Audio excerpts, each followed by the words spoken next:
আসসালামু আলাইকুম বন্ধুরা, কেমন আছো সবাই? আশা করি সবাই ভালো আছে। আজকে নতুন একটা রেসিপি নিয়ে হাজির হয়েছি। তো দেখতেই পাচ্ছ, পাকা আম দিয়ে আমি কদম ফুল নিয়ে এসেছি তোমাদের জন্য। তো কদম ফুল রেসিপি দুর্দান্ত, দেখতে কত সুন্দর লাগছে, খেতে কিন্তু তার থেকেও অসাধারণ। তো তৈরি করার জন্য যে যে উপকরণগুলো লাগছে সেগুলো একটু দেখে নেবে সবাই। তো দেখতেই পাচ্ছ এখানে কি কি আছে বলো তোমরা। এখানে ময়দা আছে, তারপরে চালের গুঁড়ো আছে, সুজি আছে, চিনি আছে, আর নারকেলের গুঁড়ি আছে। আমি দেওয়ার সময় সবগুলো বলে দিব উপকরণগুলো। আর একটা আম নিয়েছি, আমটাকে আমি এভাবে কেটে আমের পাল্পটা আমি নিয়ে নিব। তো আমটা আমি এভাবে কেটে নিচ্ছি। কেটে নেওয়ার পর আমের পাল্পটা আমি বের করে নিব। দুর্দান্ত স্বাদের একটা রেসিপি নিয়ে এসেছি, আশা করি সবার পছন্দ হবে।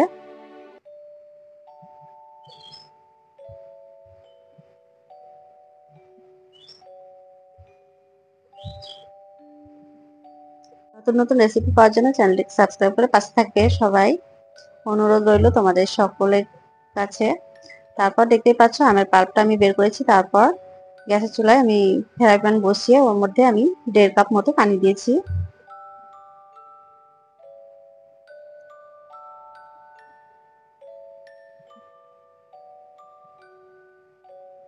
এক চিমটা লবণ দিয়ে দিলাম।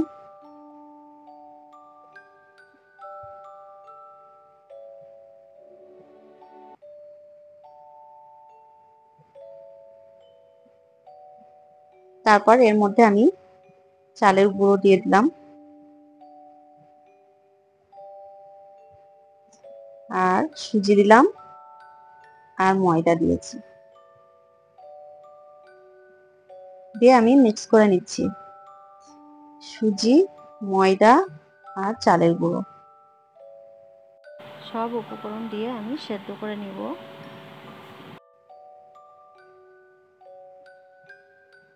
আমি অল্প পরিমাণ নিয়েছি, তোমাদের যতটা প্রয়োজন হবে তোমরা সেভাবে নিবে। সব থেকে সুজির পরিমাণটা একদমই কম ছিল। তারপর একটু দুধ দিয়ে দিলাম, একটু টাইট লাগছিল এই জন্য আমি একটু দুধ ব্যবহার করেছি।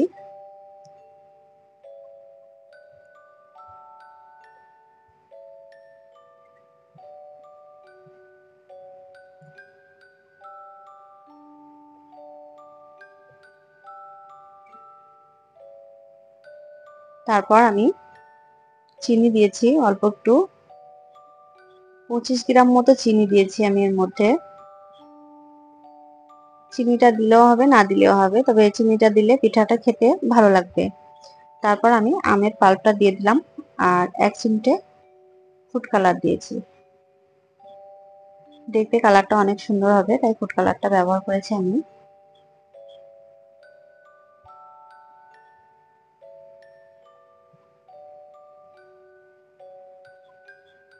পাকা আম দিয়ে এত সুন্দর রেসিপি, দুর্দান্ত স্বাদের রেসিপি, একবার ট্রাই করবে সবাই। আর কমেন্টে জানাবে সবাই যে কেমন লাগলো। আর এই রেসিপি অসাধারণ একটা রেসিপি। তো দেখতে কিন্তু অনেক লোভনীয়, আর খেতে তো অসাধারণ। 1 চামচ ঘি দিলাম।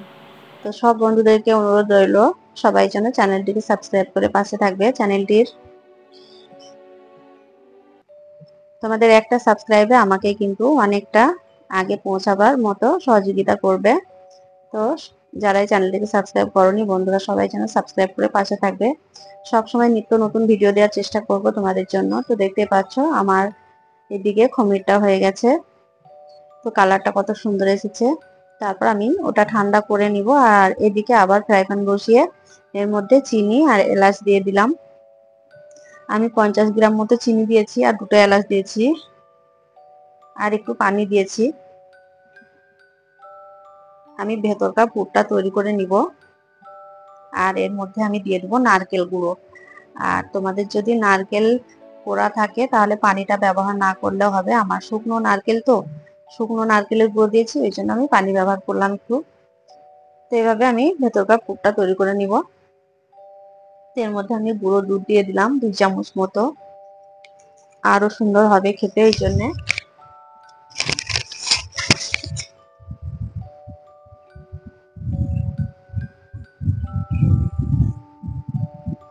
আশা করি রেসিপিটা সবার পছন্দ হবে। ভালো লাগলে লাইক, কমেন্ট, শেয়ার করবে সবাই।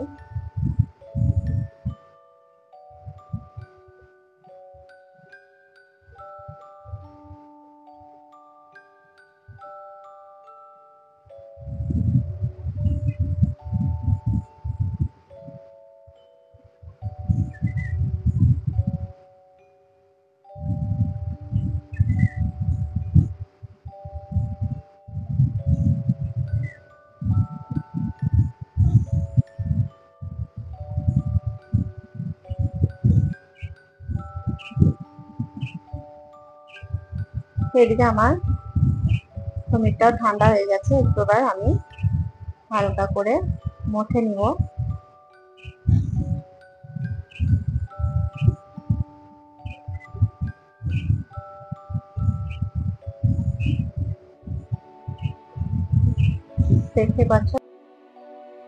দেখতে পাচ্ছ খমিরটা কিন্তু অনেক স্মুথ হয়েছে, দেখে বোঝা যাচ্ছে সেটা। আর এর মধ্যে একটু ঘি দিয়েছিলাম, তাই জন্য দেখতেও সুন্দর লাগছে। আর এদিকে আমি নারকেলের যে পুরটা তৈরি করেছিলাম ওটা এখন লাড্ডুর মতো করে নিব, তাই ছোট ছোট লাড্ডু করে নিচ্ছি।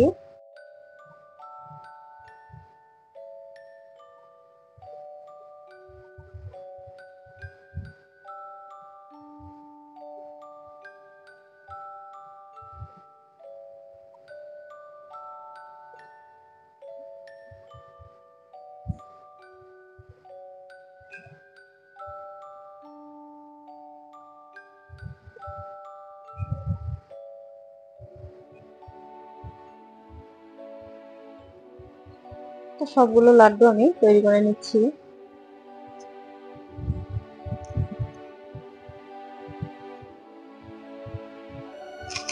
তো লাড্ডুগুলো আমার তৈরি হয়ে গেছে। এবার আমি আমের যে খমির তৈরি করেছিলাম ওই খমিরটা দেখতেই পাচ্ছ আমি একটু চ্যাপটা করে নিচ্ছি, এর মধ্যে লাড্ডুগুলো ভরে পুরো মুখটা এইভাবে গোল গোল করে মিষ্টির মতো সেট করে নিব, লাড্ডুর মতো সেট করে নিব। দেখতেই পাচ্ছ তো খুব সহজ ভাবে হয়ে যায় এই রেসিপিটা। দেখতে মনে হয় অনেক কঠিন, কিন্তু একদমই কঠিন না, খুবই সহজ রেসিপি একটা নিয়ে এসেছি। তো দেখো গোল গোল করে লাড্ডু করে নিয়েছি।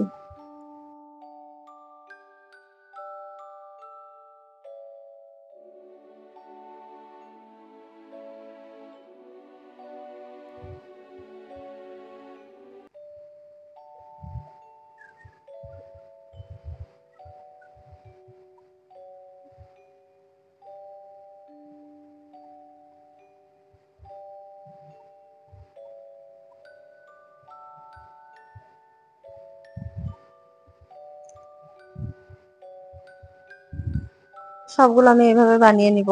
তো আমি সবগুলো এইভাবেই বানিয়ে নিয়েছি। দেখতে কতটা সুন্দর হয়েছে।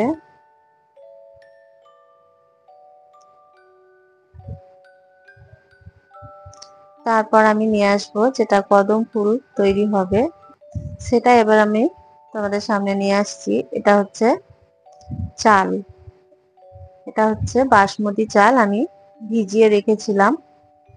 ওই চালটা ভিজিয়ে রাখার পর নরম হয়ে গেছে, তারপর আমি এর মধ্যে মাখিয়ে নিচ্ছি। তো দেখতে পাচ্ছ আমি চালগুলো মাখিয়ে নিয়েছি। আর বাসমতি চালটাই ব্যবহার করতে হবে, তাহলে কিন্তু তাড়াতাড়ি সেদ্ধ হয়ে যাবে, পিঠের সঙ্গে ওটাও সেদ্ধ হয়ে যাবে। আর পিঠেগুলো দেওয়ার সময় একটু ছাড়িয়ে ছাড়িয়ে মানে ছাড়া ছাড়া করে রাখবে, নাহলে কিন্তু একটা সঙ্গে একটা লেগে যাবে, যেটা আমার হয়নি, আমারটা কিন্তু লেগে গিয়েছিল। আমার পাত্রটা অনেকটা ছোট হয়েছিল আর আমার পিঠেগুলো একটু বেশি ছিল, তাই একটু ছাড়া ছাড়া ভাবে রাখবে, তাহলে কিন্তু খুব সুন্দর ভাবে হয়ে যাবে ফুলগুলো।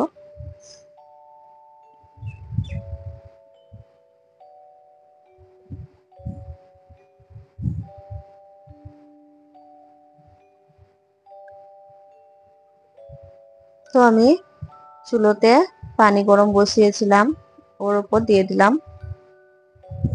এরকম ছিদ্রওয়ালা একটা থালা নিতে হবে, ওর মধ্যে কিন্তু স্টিম করতে বসাতে দিতে হবে। তো এইভাবে আমি স্টিম করতে বসিয়ে দিলাম, সেদ্ধ হয়ে যাবে এইভাবে দিলে। তো আধা ঘন্টা পর আমি ফিরে আসবো, এখন ঢাকনা দিয়ে আধা ঘন্টা পর্যন্ত অপেক্ষা করব।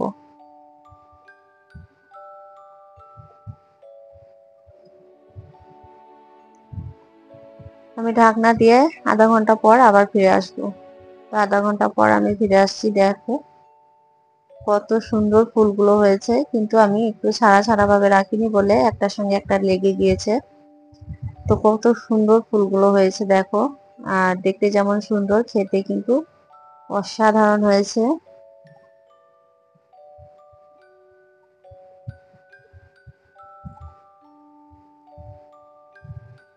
রেসিপি যদি ভালো লাগে নিচে থাকা বেল আইকনটা প্রেস করবে বন্ধুরা, তাহলে কিন্তু সর্বপ্রথম নিত্য নতুন ভিডিও যখনই আমি আপলোড করব তোমাদের সামনে পৌঁছে যাবে আর নোটিফিকেশন অন হয়ে যাবে। আমার ভিডিওটা দেখার জন্য তোমাদেরকে অসংখ্য অসংখ্য ধন্যবাদ। তোমাদের জন্য অনেক অনেক দোয়া ও ভালোবাসা। আজকের মতো এইটুকুই, আবারও দেখা হবে কালকে, আবার একটা নতুন রেসিপি নিয়ে হাজির হব। আমাদের কিমতি সময় ব্যয় করে যে ভিডিওটা দেখছো এর জন্য অসংখ্য ধন্যবাদ। একটা করে কমেন্ট তোমরা দিয়ে যেও আর একটা করে লাইক দিও বন্ধুরা। তোমরা সবাই ভালো থেকো, সুস্থ থেকো, আমার ভিডিওগুলো একটু দেখো। আল্লাহ হাফেজ।